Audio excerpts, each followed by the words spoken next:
जब देश आजाद हुआ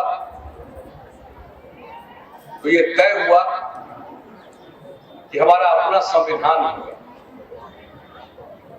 उसके बाद संविधान सभा गठित हुई और देश रत्न राजेंद्र बाबू की अध्यक्षता में संविधान सभा ने काम प्रारंभ किया। लेकिन संविधान के निर्माण की मुख्य जिम्मेवारी बाबा साहब भीमराव अम्बेडकर को दी और उन्होंने जो संविधान का प्रारूप तैयार किया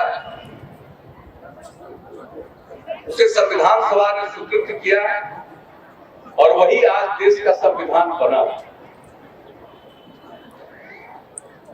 और एक संवैधानिक व्यवस्था के अंतर्गत लोकतांत्रिक व्यवस्था हमारी चल रही है। और ये मामूली बात नहीं, हमारे संविधान में सबको समान अधिकार मिला, सबको इज्जत मिलनी चाहिए। और वही एक व्यवस्था है कि जब सबको समान अवसर मिल रहा है तो सबसे बड़ी बात है उस समान अवसर को प्राप्त करने की क्षमता उसमें जरूर हो। और इसी के लिए विशेष अवसर भी दिया गया, चाहे वो अनुसूचित जाति हो, जनजाति हो, अन्य पिछड़े वर्ग के लोग। तो इस प्रकार से पूरे देश को सुदृढ़ करने के लिए और समाज के हर तबके के सम्मान के लिए, उनको अधिकार मिले, इसके लिए काम करना प्रारंभ किया गया। बहुत कुछ हुआ है इस देश में, बहुत कुछ होना बाकी है। और जब देश आजाद हुआ उस समय कोई विकास का मतलब नहीं था। शुरू के तो कुछ दशकों में लोगों को इसी में प्रसन्नता थी कि हमारा देश आजाद हो गया, लेकिन धीरे धीरे सबके मन में विकास की आकांक्षा जगने लगी। और अब विकास एक अहम मुद्दा और हम लोगों को जब से आप लोगों ने काम करने का मौका दिया है 2005 के नवंबर महीने से, हम लोगों का एक ही संकल्प है, न्याय के साथ विकास का। हम सिर्फ विकास की बात नहीं करते, हम न्याय के साथ विकास की बात करते हैं। और न्याय के साथ विकास का मतलब है हर तबके का विकास और हर इलाके का विकास। हमने समाज के किसी वर्ग को नहीं उपेक्षित किया और बिहार का कोई इलाका नहीं है जिसकी उपेक्षा की गई। हर इलाके का ख्याल रखते हुए समाज के हर तबके की तरक्की के लिए हम लोगों ने काम किया। और इसके लिए जो अध्ययन और आकलन था कि कौन हाशिए पर है, जब तक जो तबका हाशिए पर है उसको हम आगे नहीं बढ़ाएंगे तो मुख्य धारा का अंग नहीं बन सकता, उसका विकास संभव नहीं। इसलिए हम लोगों ने काम शुरू किया। और तो सबसे पहला काम हम लोगों ने क्या किया, पंचायती राज व्यवस्था। चुनाव हुआ था 2001 में, लेकिन 2001 के चुनाव में किसी को आरक्षण नहीं था, न अनुसूचित जाति को था, न अनुसूचित जनजाति को था, न महिला को था इस बिहार में, जबकि संविधान में प्रावधान, लेकिन यहाँ लागू नहीं कर सके। जब हम लोगों को काम करने का मौका मिला नवंबर 2005 में और फरवरी के बाद से 2006 में चुनाव होना था, हम लोगों ने सबसे पहला काम किया पंचायती राज व्यवस्था में जो संविधान के मुताबिक आरक्षण लागू होना चाहिए उसको सुनिश्चित करने की हम लोगों ने कोशिश की। उसके लिए ऑर्डिनेंस लाया, अध्यादेश लाया और तत्काल उसको कानून का रूप दिया गया। और संविधान में प्रावधान कम से कम 1/3 महिलाओं को आरक्षण दिया जाएगा पंचायती राज संस्थाओं में और नगर निकायों में। हम लोगों ने सोचा कि महिला की आबादी आधी है तो उसकी हिस्सेदारी भी आधी होनी चाहिए और संविधान ने कहा कम से कम 1/3। संविधान में यह नहीं कहा है कि सिर्फ 1/3 आरक्षण मिलना चाहिए महिलाओं को। तो बिहार पहला राज्य है जिसने महिलाओं को पंचायती राज व्यवस्था और नगर निकायों में 50% का आरक्षण लागू किया। जब आरक्षण लागू हुआ उसमें बड़ा मजाक होता था, कई लोग मजाक कर रहे थे, लेकिन नतीजा क्या निकला था? 50% से भी ज्यादा महिलाएं जीत कर आई। और आज हम मंच पर देख रहे हैं, हमने इसकी चर्चा इसलिए की, जिला परिषद की अध्यक्ष भी महिला,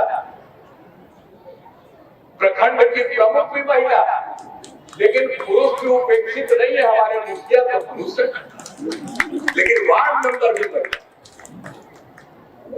तो महिलाओं के मन में जो भावना जगी, उनके अंदर जो आत्मविश्वास का भाव पैदा हुआ, ये कोई मामूली बात नहीं है।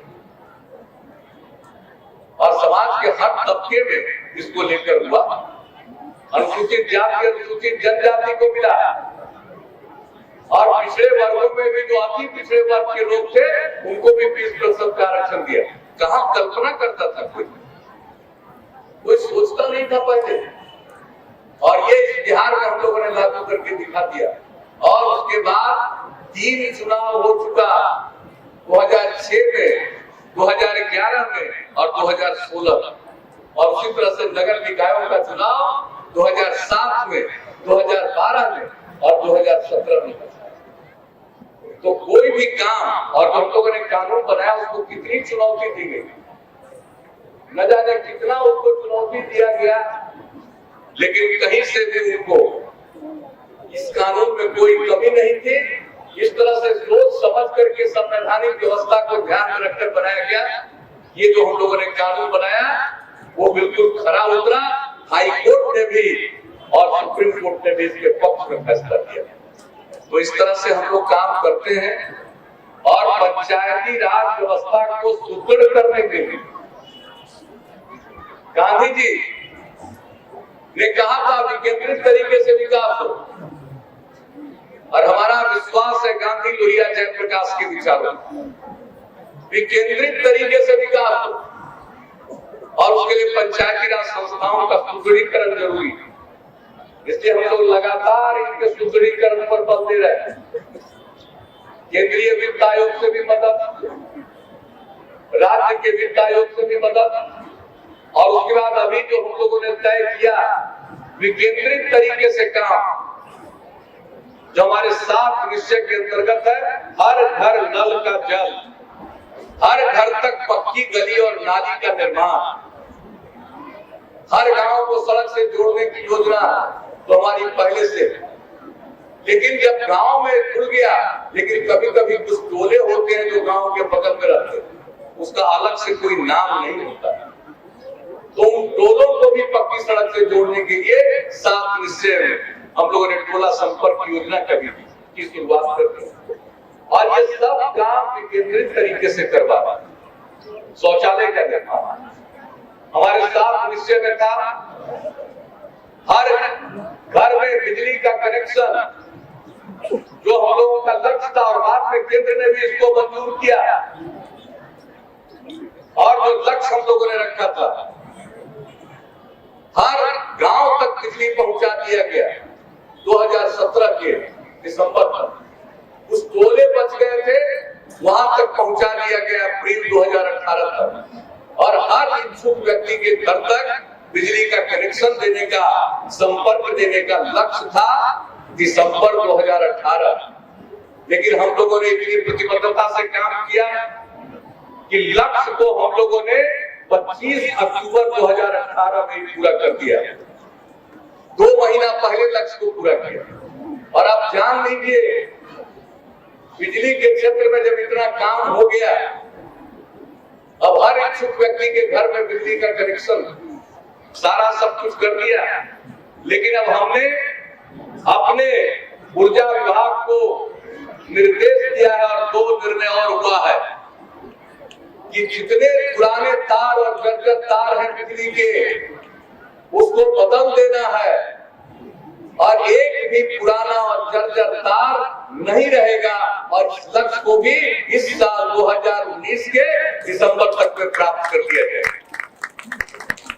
और इसके अलावा हमने घर में तो बिजली पहुंचा दिया। हमारी जो आबादी है बिहार की 89% गांव में निवास करती है और उसका 76% उनकी आजीविका कृषि पर निर्भर है और कृषि के विकास के लिए तो हम कृषि रोड मैप बनाकर चला रहे हैं। लेकिन हर इच्छुक किसान को खेती के लिए, सिंचाई के लिए बिजली का कनेक्शन मिल जाए और इसके लिए अलग से कृषि का फीडर बनवा रहे हैं, जितनी जरूरत है उतना पूरे बिहार में, और उसके माध्यम से हर इच्छुक व्यक्ति को उसके खेत तक जाने के लिए, बिजली के जाने के लिए बिजली का कनेक्शन देना हमारा लक्ष्य शुरू कर दिया है। और जैसे जर्जर तार को बदल देना इस साल के दिसंबर तक का लक्ष्य है, उसी तरह से हर किसान को खेती के लिए बिजली का कनेक्शन उपलब्ध कराने का भी लक्ष्य हमने 2019 इस साल के दिसंबर तक का लक्ष्य रख दिया है। अब आप कल्पना कर लीजिए, सोच लीजिए, जिसके बारे में कभी सोचते नहीं थे वो सब काम हम लोगों ने किया है और करते चले जा रहे हैं। शिक्षा के क्षेत्र में हो, स्वास्थ्य के क्षेत्र में हो, समाज कल्याण के क्षेत्र में हो, कितनी योजनाएं। आज जब रामदेव चौधरी जी अपना भाषण दे रहे थे यहाँ, मुझे बड़ी खुशी हुई। उन्होंने शराबबंदी और नशा मुक्ति के पक्ष में अपनी बात कही, मैं आपको बधाई देता हूं। ये कोई मामूली बात नहीं है। क्या हो रहा था?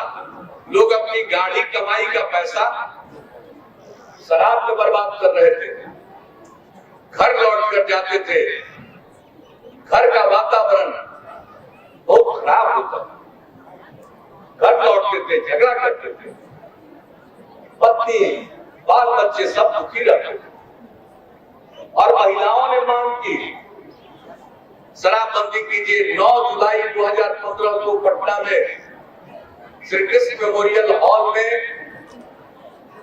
नारी सशक्तिकरण पर एक सम्मेलन चल रहा था।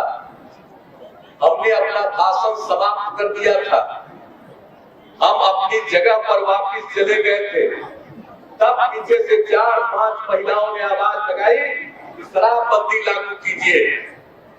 हम लौट करके फिर माइक पर आए और हमने कहा 9 जुलाई 2015 को कि अगली बार आएंगे शराबबंदी लागू कर देंगे। मैंने एक लाइन में कहा और जब मौका मिला तो बताइए, 1 अप्रैल 2016 से हम लोगों ने शराबबंदी लागू कर दिया और 5 अप्रैल 2016 से पूर्ण